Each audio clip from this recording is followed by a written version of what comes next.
Welcome back to Dum-Dums and Dragons, where improvisers who've never role-played before journey into the world of Dungeons and Dragons. I am the Grand Wizard Bukkake, your host. The goddess Moonhammer, trapped in a mortal body, has asked our heroes to make her the Queen of Hell, and in return she'll save Quinny's soul.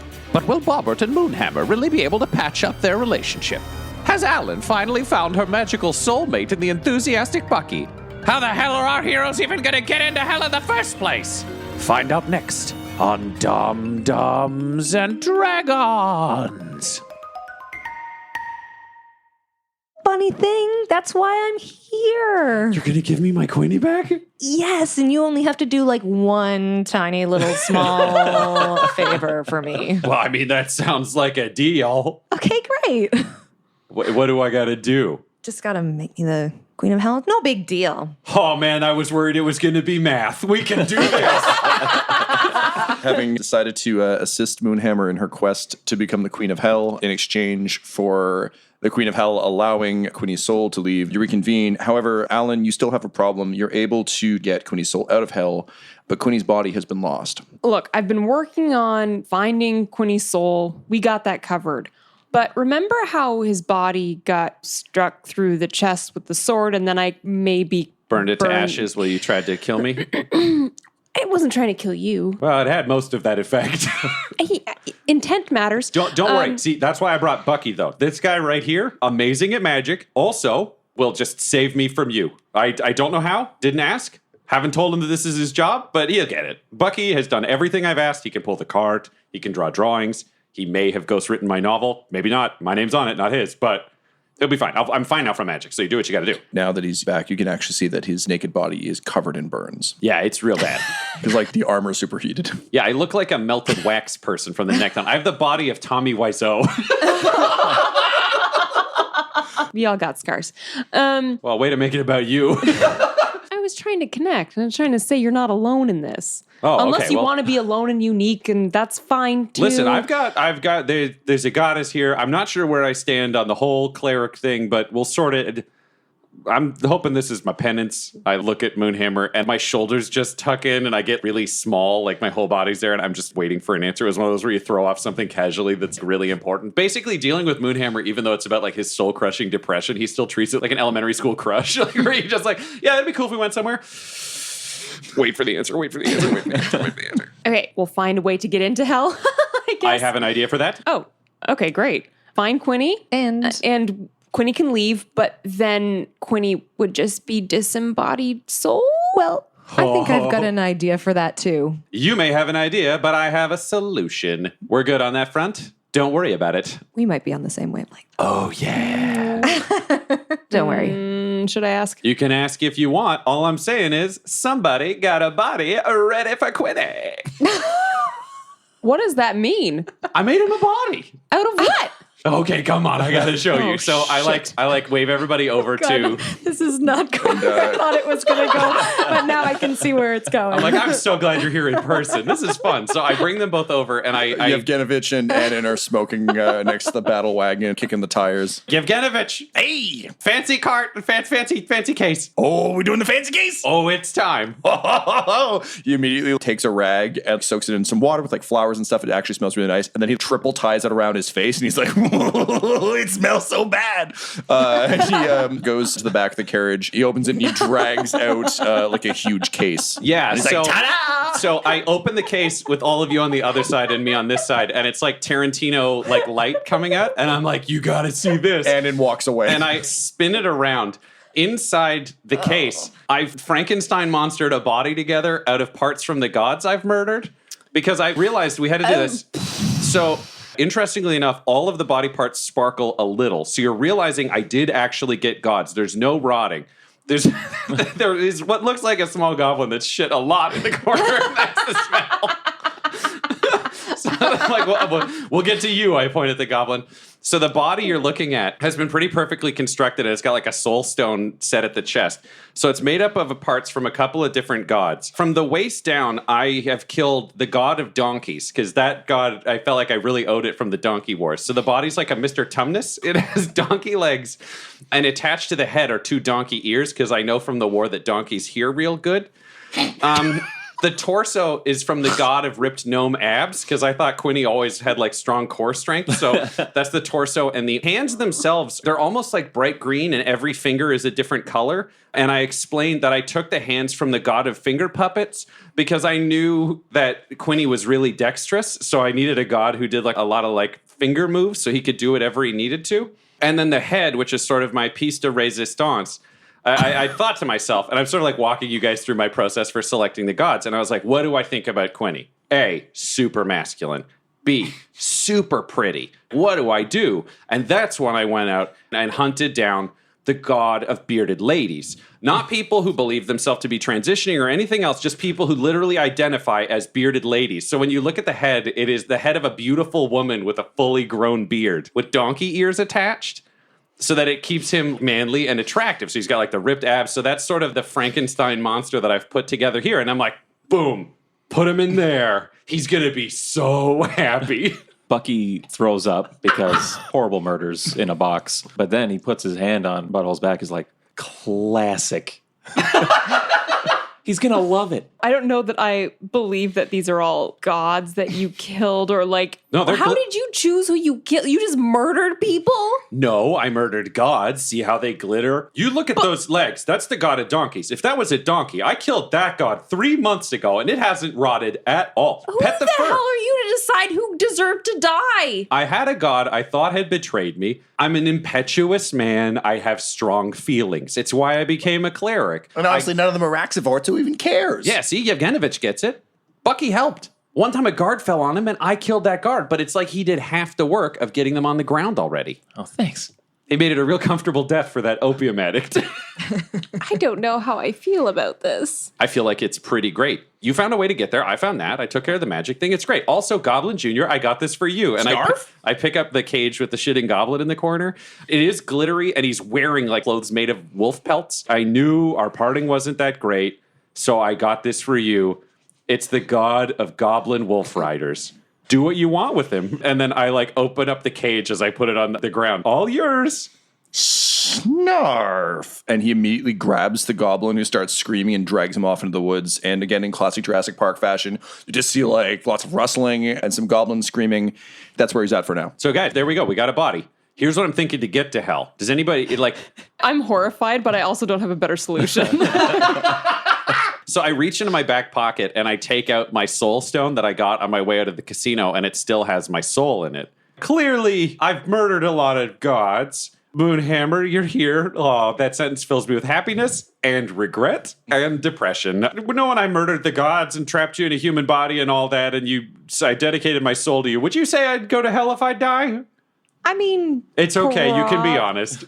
probably. Okay, I'm going to take that as a polite yes. But if I'm the queen of hell, Exactly. then I can, then it's fix all that fine. for you. But what I'm thinking is, we got my soul. If we release the soul, maybe it'll go to hell.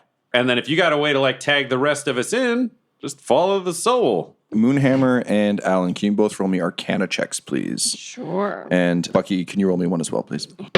16. 1. That's a total of 20. Alan, you and Moonhammer start immediately having like an adult conversation about the logistics of it. Moonhammer, none of this fucking works for you. This body sucks. In theory, this is a thing you could have done so fucking easily before, but now it's just hammer it? I don't know. Punch it maybe? And Alan, you're doing your sort of usual Alan thing where it's very academic. I know some mages that we could go to who could make a circle here, and then like maybe if they combine the parts, blah, blah, blah. While all of this is happening, Bucky, you're just doing that child thing where you want in on the conversation, but it's not really happening. Right. So you just kick a stone and take a stick, and you're just idly drawing on the ground. Slowly, the things you're drawing start to glow. Guys, I should let you know, I'm not ever fully in control of my magic, but something's happening over here, and I don't know if it's me, or if it's the fact that we're in the presence of a god, or that Butthole found his faith again. Mr. Forsaken, can I call you Butthole? Bucky, I don't think I've earned that name yet, but it looks like you're doing pretty good. Here's the thing about Alan. Alan's a thinker. You're a doer. Let's not interrupt their little theory. Let's just have you finish this little dry poo.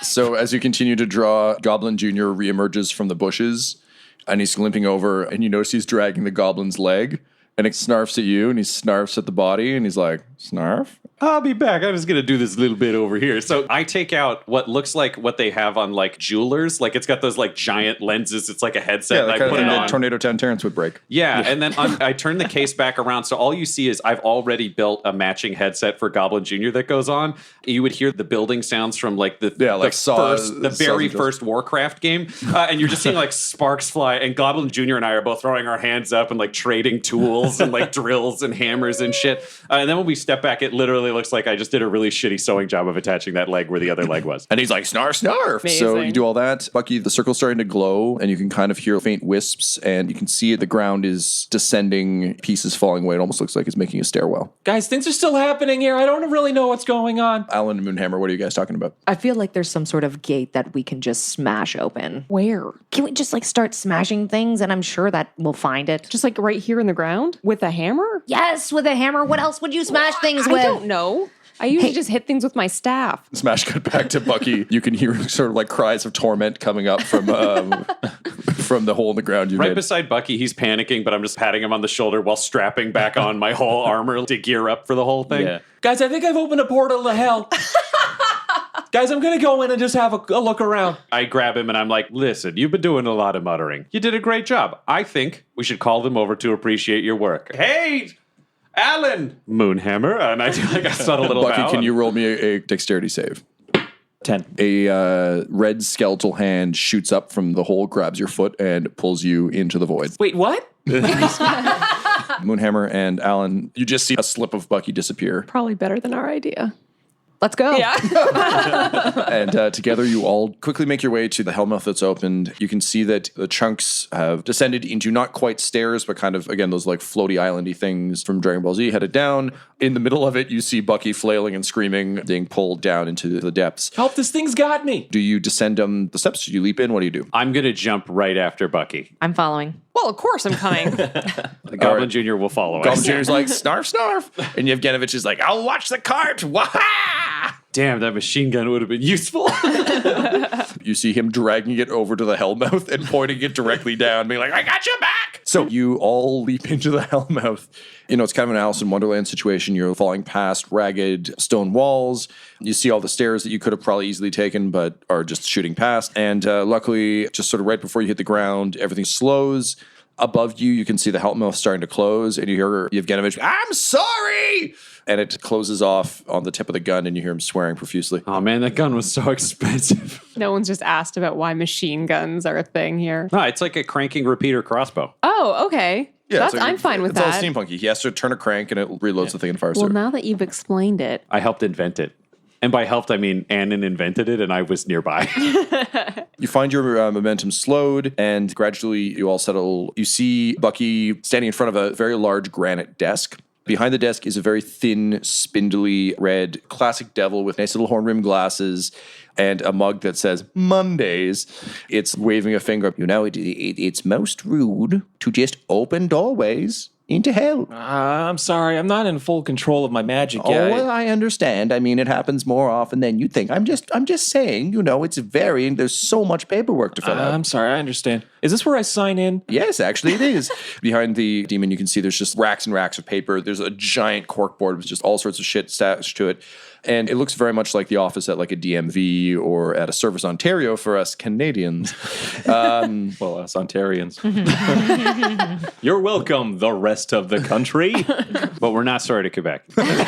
Never. Je me souviens. You can see there's a sort of a small demon in a corner working an accordion to make shitty music, smoking a little pipe. There's some waiting chairs, and the spindly demon, I wouldn't have an actor for him. I'd say he's probably stop motion. Who would he be voiced by? He would be voiced by Jim Broadbent. Excellent. That really does define even how he looks. Yeah, 100%. So it's like a Jim Broadbent style face, but on a really spindly little body. So I lean over to Moonhammer. Don't worry, I got this. And I go up to where Bucky's at the desk. I assume Bucky's signing in. Yeah. And I'm like, listen, I've got a friend who's looking for a job. So do you have an application for Queen of Hell or something like that? Oh, I'm afraid that position is already taken, but I have several options available. We are desperately in need of more filers. As you can see, it's a little manic here, and he holds up his mug. Mondays, am I right? Yeah, Manic Mondays and such. So who's the Queen of Hell right now? That would, of course, be Queen Daella. She's been ruling this portion of hell. As you know, we we've been a little overstuffed as late with the war and all up top. Queen Daella is the queen regent of this particular area of hell. Can you tell us a little bit more about her? This is my friend. I keep calling you Moonhammer. Is that even your name? Because you're the goddess of Moonhammer. Like, I'm learning a lot today. My actual name is... So, it's just a lot easier if you... Yeah, I think I'm going to go with Moonhammer. Yeah. That's pretty good. Okay, perfect. I don't know if your mortal ears got that because, oh God, mortal ears are so shitty. I My mean, ears are bleeding. so are mine. I'm just in the corner. Classic Alan. Meanwhile, you can see Jim Broadbent has clearly written exactly that, to your shock and pleasant surprise. He actually has written it in the language that you would have, which doesn't seem to exist on this plane. So that's weird. Can we get like visitors passes or something? We just kind of want to wander around. I mean, I believe your friend Moonhammer had asked a question. So, Moonhammer, if you could please roll me a persuasion check.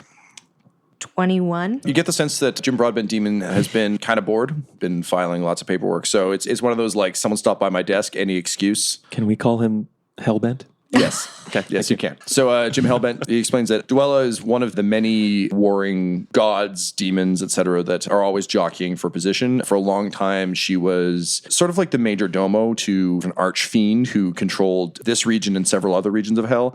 However, she helped in a coup to kill him, and as a result, all of those regions have been split up. So this hell dimension, which she now rules over, is entirely hers. As the major domo to the dead archfiend, she was known for her love of revels. Part of the way she keeps control is with breads and circuses, and that's how she's become known in these circles. He goes on to a very lengthy explanation of what this ring of hell is. Essentially, there are the 9 hells, but the 9 hells are pretty full, and there's just overload of souls. So they've started basically making pocket hells that are being built to kind of capture the overflow, and that's what this particular one is. Do you guys do visitor passes? Like, we'd like to get a tour of the Queen's Palace, maybe. No. Mortals aren't allowed down here at all. Well, we're really the entourage to a goddess. And I gesture awkwardly to Moonhammer. Moonhammer, what does bring you down here today? Well, I just wanted to, scope out the place and see if I would like to hang out here for a bit. Are you thinking of sending your followers here when they die? Yeah, of course. Oh, that's lovely. Oh, we haven't had a new god sign up for our hell in quite some time. Well, absolutely, we can give you a tour. Oh, wow, your followers will be very well taken care of here, or tormented, depending on what you want. Oh, great. No. Oh, she's lying. Bucky, you're doing great. Let's have you come over here. Bucky, can you roll me a will save, please, or wisdom save, please? 14. You open your mouth to say that, but then remember that some thoughts are better thought. Bucky looks at his hand and it says, like, some thoughts are better thought. But he has to spell THOT because there's not enough room on his hand. And it's getting kind of sweaty and smearing. So, like, some thoughts are butter thought. I should be quiet.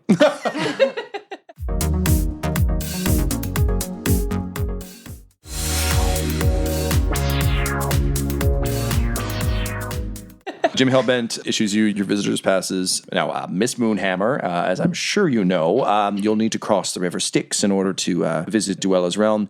Unfortunately, it is a rather busy day, and he again gestures to his Monday mug.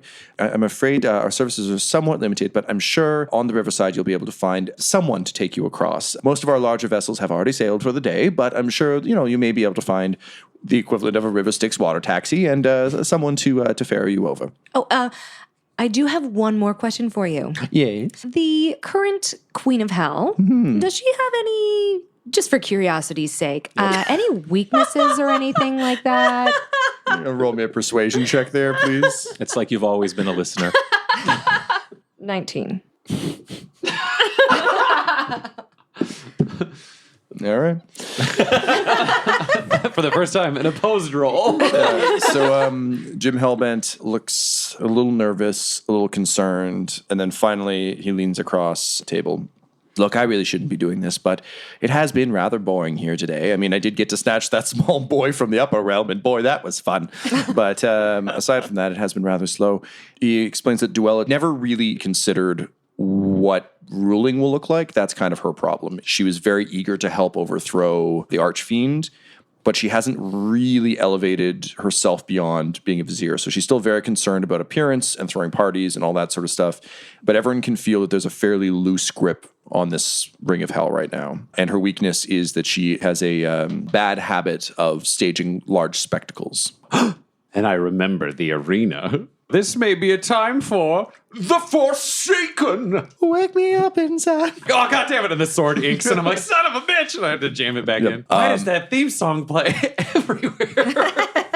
Alan, would you say that you turned Quinny's soulstone into an amulet or a wand, or what kind of device do you think Alan would have made in order to help track him? After finding the amulet, I would have turned it into something that fits over the amulet. So you can feel it pulsing. Like when you go to a restaurant and you got that vibrating thing in your hand. Yeah. Yes, like that. We're waiting for a table in hell. Vibrating disc. Yeah. And you pull it out, and Jim Hellbent notices it and says, "Oh, pardon me, I can't help but notice. Is that a soulstone?" No. Roll me a deception check, please. 7. No, I know a soulstone when I see one. Awful habit mortals have of separating one's soul. Terrible. Are you looking for someone in particular? If that's not a problem, I mean, figure while we're down here, say hi to an old friend. I do like friends. And then he looks eagerly at all of you. Yeah, he rolled real low, so that's fine. Perhaps we could help each other out. It does get awfully lonely down here, and I would love a memento of my friends. So perhaps if you could give me some assurance that you'd come back, something that you value that you'd come back for, and maybe visit old Jim Hellbent. And perhaps I could look at my paperwork, see if I can direct you to where your friend might be. I have just the thing, and I offer the wand that Butthole gave me a little while back. Back in like episode 5. Yeah, a little while back. It wasn't that long ago. Oh, this is a very fine wand. Yes, and as you know, wands are very important to wizards, so you know I will definitely come back. Deception check, please. 6. Does anybody want to assist on that? Oh, yeah, that wand, man. Oh, fuck that wand. I don't know, Alan. Maybe you shouldn't give that. Maybe try to trick him with something that sucks instead of giving him something so good. 17 total. He hears that, but given that he always defers to gods, he looks to Moonhammer. Is this truly your friend's focus? Yes, of course. Well, if a god says it, I suppose it must be true. So he takes it, and as he comes out from behind the desk, you see he's got 6 pairs of legs. They're all like kind of small fun. legs. He kind of clicks his way over to the board behind him, and he like rips some paper down. There's like a wanted poster that he rips down. And he takes 2 tacks, he puts them in the wall, and then he just lifts the wand up, puts it there, and scrawls, "From my best friend," and he tacks it to the wall and turns around and gives you a thumbs up. And I return that thumbs up. And I lean over to Bucky and go, oh, I like this guy. I like him too. Bucky picks up the wanted poster. Who's on that wanted poster? It's your dear friend Quinny.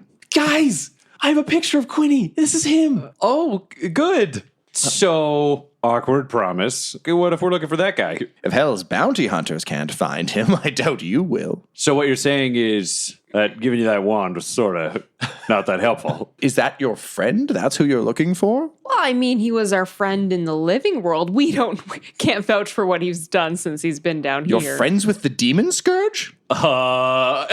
Honestly, that name? Yeah, the Forsaken's his friend.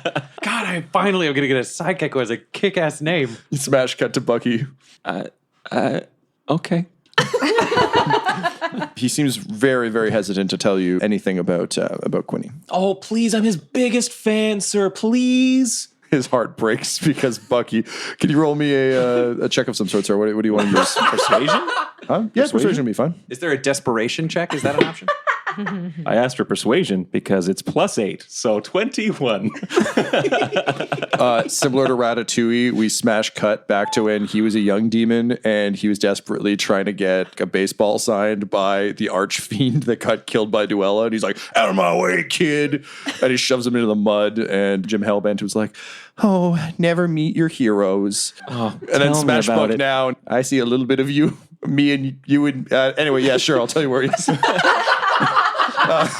That's the most Jim Broadbent thing you've done yet. Oh, thank you. He goes back to his filing cabinets and he searches around and he comes back. He doesn't know exactly where Quinny is. No one's been able to find him. However, he is able to tell you where Quinny was destined to go. Right. So from there, you can use your amulet to track him. Excellent. With all that in mind, you are free to head down to the riverbank and try and find yourself some transport. Do you have any other questions for Jim Hellbent before you leave? Nope, not from Bucky. No, I'm good. Do you know what? I think, Jimmy, you do great work. We're big fans of you, but we're going to get out there and do the tour. I understand. And Miss Moonhammer, I look forward to seeing some of your followers soon. What should we keep an eye out for? What are your followers like? Usually they like to fart a lot, Okay, interesting choice. drink lots of beer, Okay, yep, fair enough. just have a really great raucous time. It'll be a weird adjustment period because that's not quite Duella's sense of fun, but we like to have fun down here. I guess we're going to find out what goes on in hell, but could you just give me a brief description of but- what it's but, like down here? Or Not too spoilery. Like, we want the surprise. Well, I mean, our realm deals generally with both people who are being rewarded for tricky and schemy, but also punishes those who were too tricky or too schemy. So, Duella, her brand of reward is not necessarily to everyone's taste. But honestly, I shouldn't say any more or she'll strike me down with horrible power. Well, that seems like a reasonable fear. So we're going to go to the boats. Thanks, man. Thank you so much, Mr. Hellbent. You're welcome, Mr. Bucky. Mr. Bucky. Bucky rolls up the wanted poster, puts it in his scroll case that he has. That's about as convenient as the bagpipe proficiency from Tornado Town. I like it. So we smash cut to several months ago. We're in a very tranquil space. It's green, lush rolling hills, small farms, the sound of birds chirping.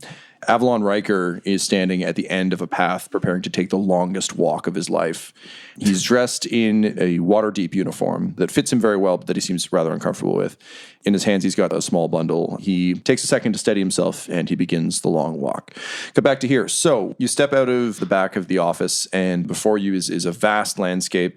You get the sense that you're at one of several order offices for incoming souls. In your case, you kind of accidentally broke into one of the admin offices, but you can see there's a lot of... it's the TSH. Yeah, so there's a lot of sort of processing sites, and you can see several other of these things. It's an infinitely long coast. The sky is for red-gray. The darkness in between clouds is more red than black. There's a constant biting wind, and the beach down to the waterfront is small gravel. There's no greenery in sight. Everything's very stark.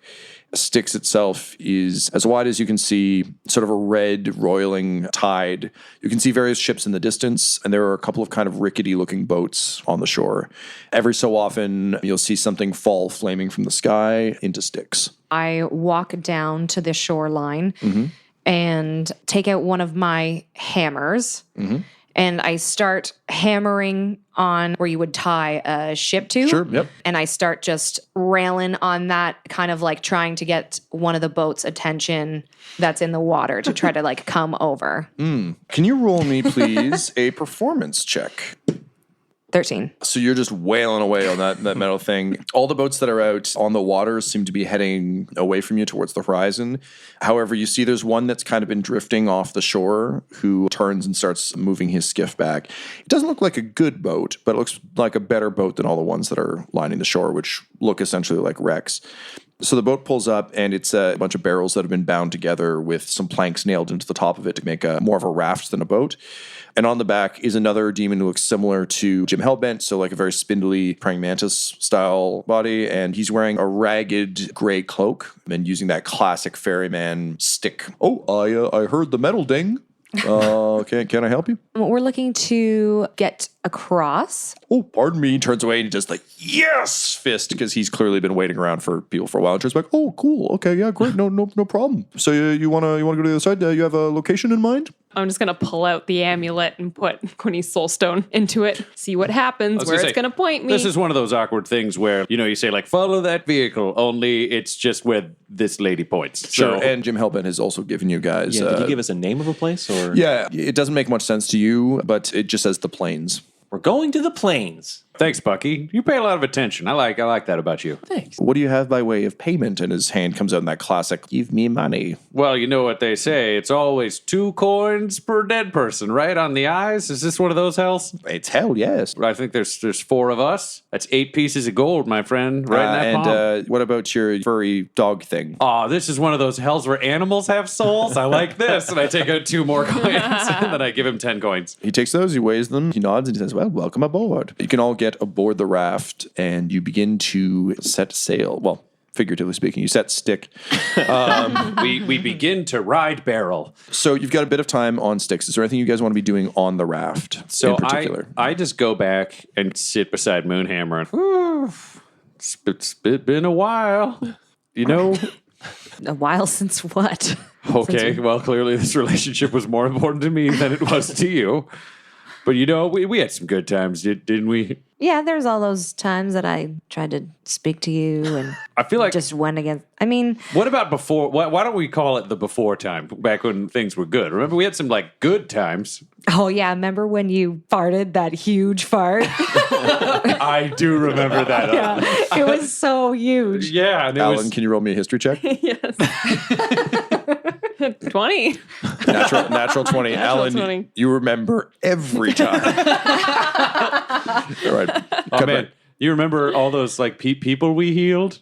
Yeah. Yeah, you remember when we saved Sarge on that battlefield and we like first found each other? Oh. Yeah, that was pretty magical. You know? Oh, I really wish that I could just show you my natural God form and we could hang out and What if you like could? Like what would it be like? I would be this huge, ripped Amazon woman Oh, sick. in kind of like a Xena outfit. Ooh, I like that. From Yeah. the touring production Xena.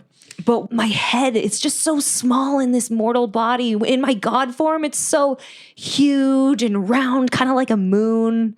And it's glowing. And I don't have any of this stupid hair that gets in the way.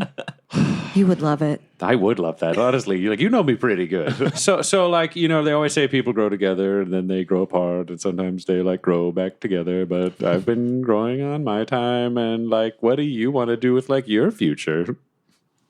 Well, I was kind of hoping to get back to my world and stuff, but once I'm back there, maybe we can have like this mind meld connection thing again. See, that sounds like really good, but you're saying like it's not time now. Like you need more time for you just to figure out who you are, and then maybe in the future. Well, I'm kind of really focused on becoming the Queen of Hell right now. I get that. You know, it's good to have goals that are just like just yours. Like you really got to like keep track of yourself in any sort of relationship. Like I don't want to pressure you or. But you know what? What? Once I do become Queen of Hell, then I'll become like so powerful, and maybe I could share a little bit of that with you. That sounds pretty great. We'll But- get you eating more again, Oh. so you're not so skinny. Yeah, this isn't a good look for me. P.S. I Yeah. look amazing. Just to be clear. To anyone objectively looking, I look incredible. But Get you jolly and strong again. it'd be so nice to be like happy with you again. I don't want to make this weird, but like, would you be sharing with just me, or would it be like a lot of other clerics and like maybe like another Fiddlesworth or something, or is it like a just you and me thing? Because I mean, I'm just listening about what your interests are. I mean, You Yeah, don't you don't have to say. yeah, we can see how it goes. Sure. Okay, so we got to help you get your new job, and then we can talk about us and being exclusive. Like maybe it'll Going be great. steady. Yeah, maybe. Yeah, maybe. Smash cut to Alan and Bucky. What are you guys doing? Bucky's looking in the water. What's in the river stick? Oh, Bucky. You think you're seeing faces and people and monsters and creatures that seem to be reaching up and screaming or fighting. You seem to be seeing all sorts of images pass by, but given that you're kind of Ralph Wiggum about it, I'm not sure whether you clock how horrifying that is. If anybody is like reaching up, Bucky's going to put a hand in there and help him out. Someone needs help in the water, guys. Puts his hand in. You put your hand in and you feel fingers brush your hand. And as a fire dragon, like you're particularly like immune to a lot of the elements, but suddenly your hand goes ice cold. You feel the fingers wrap around your hand and pull. Can you roll me a dexterity save, please? 13. You are pulled into sticks. Before that, I do say, I got him! And then I get pulled in. Sploosh. Alan? Can I try to cast a web around Bucky? That's an action, not a reaction, right? Oh, I Then no. can only react. I'm afraid. Yep, I'm going to give you a reaction. I'll let you try and grab him, but Yeah, yeah, to say, could Goblin Jr. assist in a grab? I'd allow that. I feel like he's the smartest of any of us, so he'd know this. I want to try to make a grab like for his foot. Can you as roll it's me going a in. dexterity save, please? Sure. 4. Alan, you see him start to go. You and Goblin Jr. share a look. He's like, Snarf! And you both leap. Unfortunately, Goblin Jr. isn't used to having a fourth leg anymore, and certainly not one made of goblin. So he stumbles, and you also stumble and both start to fall in as well. The three of you go over the side. You hear the boatman go like, oh no! Oh well. And he goes over and starts erasing a days since the last accident board. He erases that one out. Yeah, it just rubs that one out and replaces it with 0. And I lose more fares this way. So, Bobbert and Moonhammer, would you guys notice this, or are you still still chatting. Where our conversation just ended, and that clearly there was going to be one more question that might have triggered a strong emotional response. We just get interrupted by a splash. God damn it. And then I look to the driver and I go, be right back, hang on to this. And I give him my soul stone because I don't want my soul in the water. He does like a whoa, whoa, whoa, and then catches it. That's good. And I look back to Moonhammer, get Goblin Jr. and Alan. And then I dive in to go chase Bucky. Moonhammer, you going to jump in as well? I run up to the edge of the raft. I take out my 2 hammers. I smash them into the side of the raft so the backs of the hammers like stick in the side of the raft. And then I reach down and grab a hold of Alan's leg. So I'm holding one side of the hammer. Oh, so you made a handhold with the hammers. Yeah. Nice. Yeah. Yeah. Can you roll me an athletics check, please? See if you can keep your grip. Oh. 5. So you do the epic Captain America holding the helicopter to the thing. And for just a hot second, you're like, you know what? These human hands aren't so bad. But you're really not used to gripping things for any length of time. So the hammer comes free and you are pulled in after them.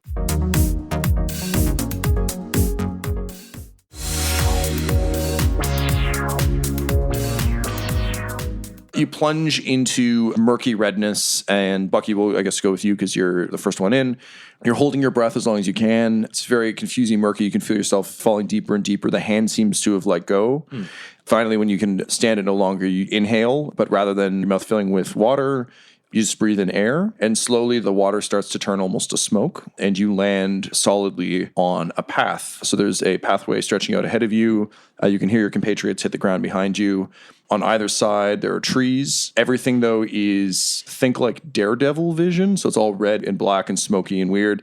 There's an overturned cart with 2 dead horses in front of you. I remember reading about this, and I want to go over and confirm. Butthole and Alan, you've landed just behind Bucky. Can we swim back up? Is that possible? No, the water turned to smoke, and now you're on a flat surface. A waste of 10 gold. Honestly, I just regret leaving my soul behind, but I mean, we'll do what we do. Oh, yeah. I turn to Bucky. There are goblins in the woods. They will not be talked out. I remember this. Oh, right. Oh, man, are we about to do a classic battle? Roll initiative. Or as I believe I said back then, roll initiative, motherfuckers! Natural Nat 20. 20 for Moonhammer. And Alan. 2 nat 20s. Dang. 12 for Bucky. I rolled a 4. Alan, you're up first. What do you do? Have the goblins come out of the woods yet? They have not, but you hear whispering. I just move right towards the whispering. I literally just run at it. There's no going around it this time. I look to Bucky and go, we have a suicide wizard. You rush up into the trees and you behold one goblin who's full of stab wounds, and there's one that its skin is rolling off it, its bones rolling off it. same goblins we fucking killed. And he screams, "It's you!" That's your first acid goblin. Hello. What do you do? I say hello. I was not expecting it to be the exact same goblins, and my feelings of guilt have come back to me. So while I would like to act, I'm a little bit stunned. Okay, that brings us to Acid Goblin. So Acid Goblin, screaming, which is hard because its guts are boiling out of its mouth, leaps at you. So if you can roll me a dexterity save, please. Okay. Natural 1. Ooh, your mouth is open when you say, hello, and you get Acid Goblin in your mouth. So you're going to take 16 points of damage. Ooh, yikes. As the acid that's been burning it begins to burn you. That brings us to Moonhammer. Can I do like a divine smite? Like what's Hells that? yeah, you can. So Divine Smite is basically you powering up your hammer. So when you do your weapon damage, you add more So I can dice. be like, I pull out my hammers. Yeah, it's definitely like a power of Christ compels you. Probably don't make that your catchphrase, though. No.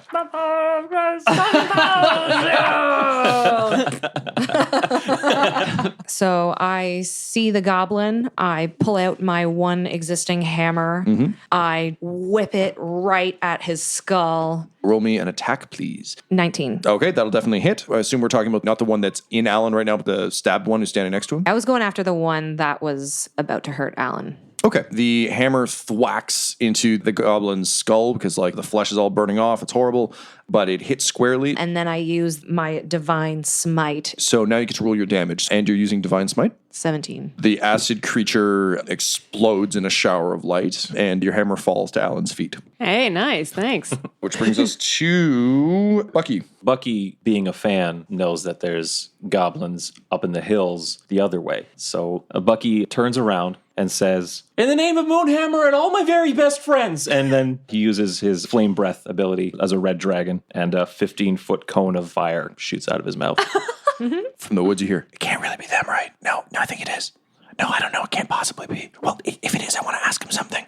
And then they have to roll to dodge, right? DC of 14. Neither of them dodge. What's the damage? 3d6 fire damage. 10 fire damage. The woods burst into flame, and even though it's an ethereal, weird thing, you can see them kind of warp out of existence. 2 goblins come stumbling out on fire, flailing their arms. One of them has a spear through him, and you see him lock eyes with Goblin Jr., and he stumbles over to him on fire and puts his hands on either side of Goblin Jr.'s face and says, "You made it." And then he turns to dust. Dang. Did the other one die also? Yeah, they still only have 7 HP. Oh. Which brings us to Knifey Goblin. "You killed my friends. You killed me. Where's the little stabby one?" He's in hell. "Oh, well, then I have no qualm with you." And he just fades into gray. As he fades, the world around you starts to shift, the ground starts to melt, and you suddenly find yourselves weightless again. It's like you're being carried along on the torrent. Your head sort of bursts above the water. You can see the boat at distance. And he's like, "I still got your soul because you paid me." And he throws the other warhammer to you. As you grab it, you're sucked back under. You can see that you're actually getting closer to the other shore. It seems like the tides are carrying you through. Can all of you please roll me a will save? What is that? Wisdom. Wisdom save? I'm so sorry. It's 4th edition for me. I'm going to use a sorcerer ability because I rolled a 3. I'm going to use Tides of Chaos, and I can gain advantage on Okay, saves. yeah, go ahead. 17. 24. 12. 16. So all of you being submerged in Styx can feel your mind and your memories sloshing back and forth like water in the bottom of a boat.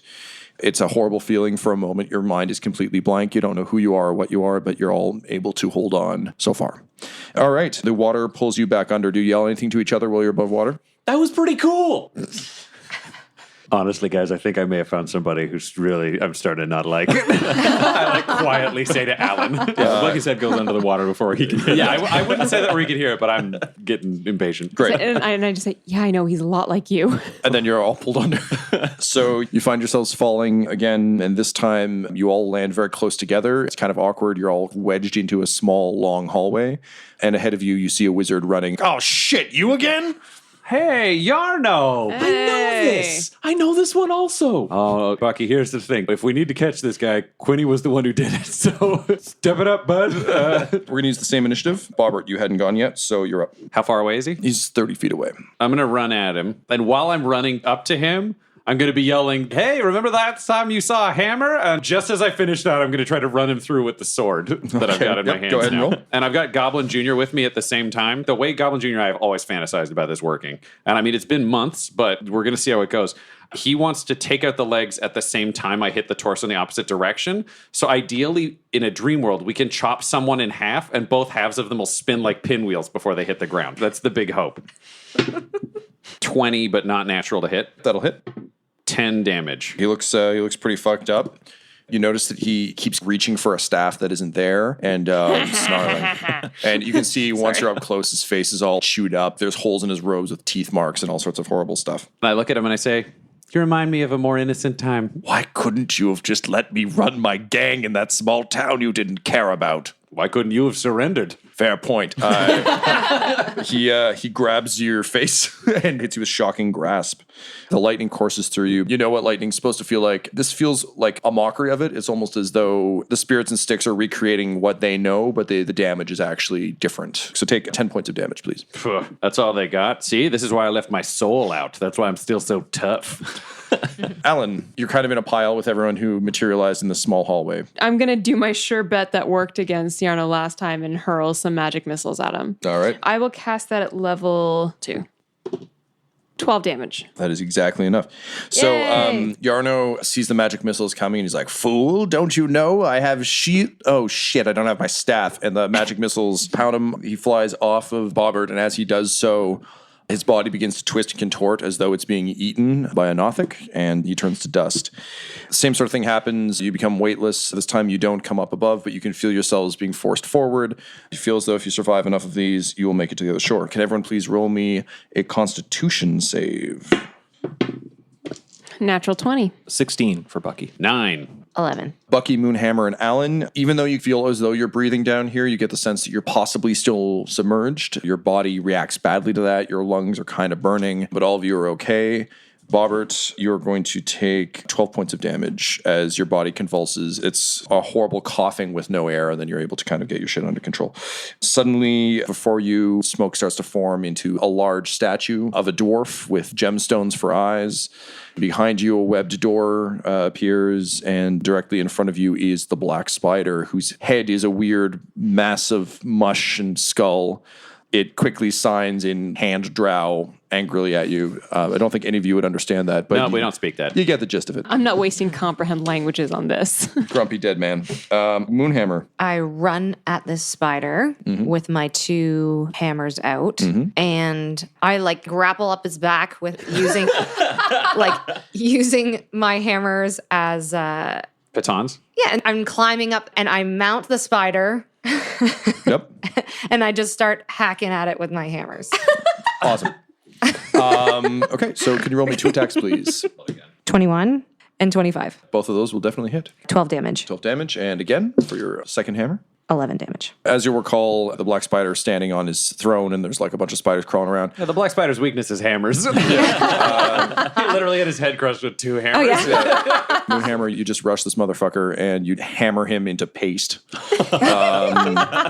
Butthole, you're finally seeing Moonhammer in action with hammers. How does that make you feel? I think it's kind of neat to see, but it's also why weren't those hammers ever that helpful when I was using them? Like everything she does is perfect, and her hammer just screwed around a lot and tried to shove its haft at people's butts half the time when I was using it. So I'm also realizing this may have not have been the dream relationship that I thought it was during the time we were together. As the room starts to fade in the doorway, you just start to see some tentacle stalks with eyes, and you hear, I love you guys! Except for you, small guy, and you, lady. I haven't seen you before. That's okay. Bye. I get it. Cool. Bye. I love you, Carl. And Carl Blart, Forge Cop, disappears as the rest of the area. So you're all able to swim up and catch your breath. You're kind of treading water. You can see the boatman desperately trying to stick the raft towards you, but raft don't move so fast. The waters have quieted briefly. So if you want to spend a hit dice or something, it's not going to be a long rest. Do we only have time to use 1 dice? Yeah. Fucking shit. Yeah. For the record, I gained 1 point. You can spend 2. Okay, I'm not going to say no. I've learned you'll kill us, so I'll take the bonus. I've gained a 2nd point. Moonhammer be praised. All right. You're pulled down, and this time it's odd. You're not in somewhere familiar. It seems to be a dark space. You seem to be jostled back and forth. There seems to be silverware everywhere, but it's large. And then you see a naked gnome covered in spoons We're who inside rolls your bag over. of holding. Haven't you people brought me back enough? And Glee Diddle grabs a spoon in each hand and leaps at you, Alan. He manages to get you with one of the spoons, and he's going for your eye. He's going to hit you for 7. Fuck. As he screams about just letting him die. Which brings us to Bucky. There's a tiny naked gnome. Yeah, and he just hit Alan with spoons. I'm going to use a sorcerer metamagic twin spell, so I'm going to cast Firebolt twice. Okay. Fuck. Welcome to being the rest of us standing near where you cast spells. So exciting. So that's a natural 20 on the first one, 16 on the second one. Okay, yep, both those will hit. Cool. 13. He's still just a gnome butler, so he's hit by firebolts, and as his soul explodes, you hear just a sigh of relief. There's a rain of spoons, and all of a sudden, the bag dissolves. You swim up again to the top of the water, but as you burst through, you realize that you're not on sticks anymore. You're actually climbing onto a small covered boat, and before you is the poo hound. There's a mist. Hey. Ooh, bumper shoot. Technically, the poo hound, didn't that become our boat? It did. Oh, it's the previous poo hound. This is scary. Then one guy crawls up onto the boat in full poo hound regalia, and he just points at you, Bobbert. This one must not have a head, right? Because Yep. yeah, that's the headless one. The one you quietly disposed of and Yeah. didn't tell anyone about. Bucky's having the time of his life. This is fucking amazing. Gets to relive all the battles of the Dum-Dums with the Dum-Dums. All he had to do was go to hell. Yeah. I would like to climb up onto the boat and then reach back to where Moonhammer is. I just need to borrow these for a second. And I take her 2 hammers and I just show them to him, knowing that he died by hammer. And I do a howl, so he's just got this soulless monster that killed him, but now with 2 hammers instead of just 1. And I would like to use a power I'm calling Dead Inside, where I channel my atheism and lack of belief in a primal scream, and knowing that this is an undead shade. It has to pass a DC 15 will save. If it's failed, it will turn and move away for 1 minute or until it takes damage. If they have a challenge rating of 1/2 or lower and they fail, they are immediately destroyed. He manages to pass. Oh, how closely does he pass? Not by much. I'm going to use Bend Luck. Chaos Mage. Yeah. Roll a d4. We're taking 4 off of that roll that he did. Poof. I don't know Bucky contributed. This has happened a lot, and I've never figured it out. This episode of Dum-Dums and Dragons features the voices of Ryan LaPlante at the Ryan LaPlante on Twitter, Tyler Hewitt at Tyler_Hewitt on Twitter, Laura Hamstra at EL Hamstring on Twitter, our special guest, and our DM Tom McGee at McGeeTD on Twitter. This episode's sound was edited and mixed by Laura Hamstra, and Dum-Dums and Dragons artwork is by Del Borovic, who can be found at delborovic.com. Our theme songs are And Now for That Massive Coronary and Skipping Through the Orchestra Pit Part 1 by Peter Gresser, and our ad music is No Control and Chiefs by Jazzar, JAHZZAR, all available at freemusicarchive.org. When it comes to Dum-Dums and Dice, you can visit our website at dumdumdice.com. Our Twitter and Instagram are at dumdumdice, and on Facebook at facebook.com/dumdumdice. But most importantly, we've got merchandise at redbubble.com/people/dumdumdice, or you can join our Patreon at patreon.com/dumdumdice. That's DUMBDUMBDICE. And tune in next week for more Dum-Dums and Dragons.